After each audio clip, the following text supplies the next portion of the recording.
faut retrouver une voie de la France.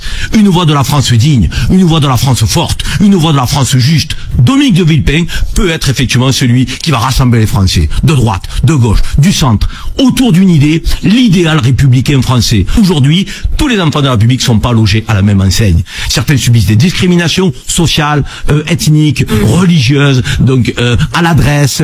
C'est plus possible. Il faut que la France redevienne la France. Et pour que la France redevienne la France, que tu sois français de souche depuis 15 générations ou français issu d'immigration comme toi et moi, il faut que nous fassions aujourd'hui union nationale. Union nationale derrière Dominique de Villepin, je peux y croire. Mais... Et si on parlait d'une figure politique connue, mais qui s'est faite plus discrète ces derniers temps, Dominique de Villepin. Son nom circule à nouveau. Ah oui, c'est intéressant. Dans quel contexte exactement ? Eh bien, Karim Zeribi, par exemple, l'a mentionné. Et ça arrive dans un moment où, d'après nos lectures, la France traverse une sorte de crise multiple, sociale, identitaire aussi, et puis une confiance qui s'effrite pas mal dans les institutions. Oui, je vois. Avec, en toile de fond, le Rassemblement national qui caracole en tête des sondages, ou du moins des intentions de vote. D'accord. Donc, Villepin, ça interpelle forcément. C'est quand même une figure qui a marqué, hein. Premier ministre sous Chirac, bien sûr, et puis son fameux discours à l'ONU en 2003, celui contre la guerre en Irak. Exactement. Et il était plutôt silencieux médiatiquement depuis, 2010 ? C'est ça. Alors, le voir revenir, ou du moins son nom, c'est significatif. Certains le présentent un peu comme l'antithèse du populisme ambiant. Une certaine idée de la France très attachée aux principes républicains, au droit international. Alors justement, explorons ça. Qu'est-ce que nos sources nous disent de cette crise française ? On parle même de fracture systémique, c'est fort comme terme. Oui, c'est fort, parce que ça désigne pas juste un problème passager, ça renvoie à une accumulation de tensions vraiment profondes. Les sources évoquent une économie qui patine pour beaucoup de gens, l'inflation qui reste un souci, mais surtout, au-delà de l'écho, il y a cette défiance. Une méfiance généralisée envers les élites, les institutions. Et puis, ce malaise identitaire très palpable dans certains territoires.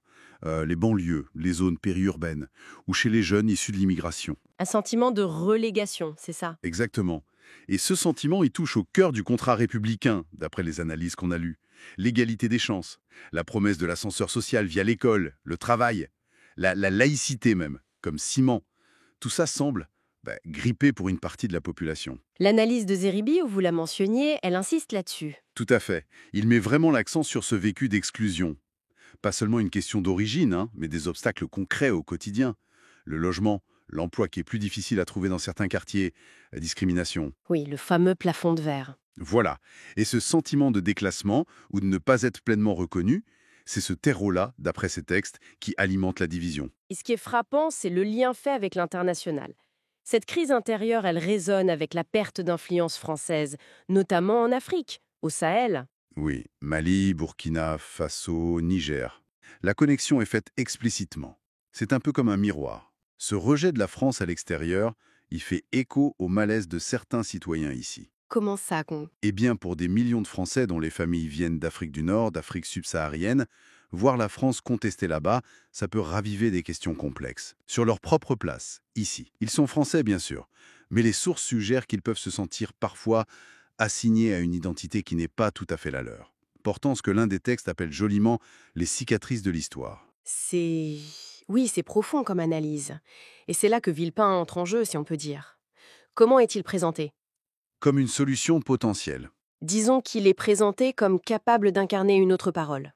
Une parole apaisée mais ferme, rassembleuse, tout en étant exigeante sur les valeurs. Une posture jugée presque utopique aujourd'hui peut-être, mais certains disent vitale. Cette posture un peu gaulo-mitterrandienne, comme on l'entend parfois. C'est un peu ça, oui. Mais la question c'est, est-ce que c'est encore audible, pertinent face aux défis d'aujourd'hui qui sont quand même très différents de ceux de 2003 ? Ce qui nous ramène à la question centrale des textes finalement. Est-ce que la France a encore un centre ? Une sorte de colonne vertébrale républicaine assez solide pour tenir. Ou alors, est-ce qu'on est condamné à cette oscillation permanente entre, d'un côté, une gestion très technique, un peu froide, la technocratie molle, et de l'autre, l'attraction du discours radical, le populisme dur. C'est un peu le grand écart. Exactement. Et dans cette optique, L'appel de Zeribi à Villepin, c'est peut-être moins un appel à sa candidature qu'un symptôme, le symptôme d'un manque Le manque de quoi, précisément? d'une parole républicaine forte. Noble et ferme, dit un des textes, une parole qui redonne du sens, une direction, une forme d'autorité morale et politique en fait. Alors, au fond, la question dépasse la personne de Villepin.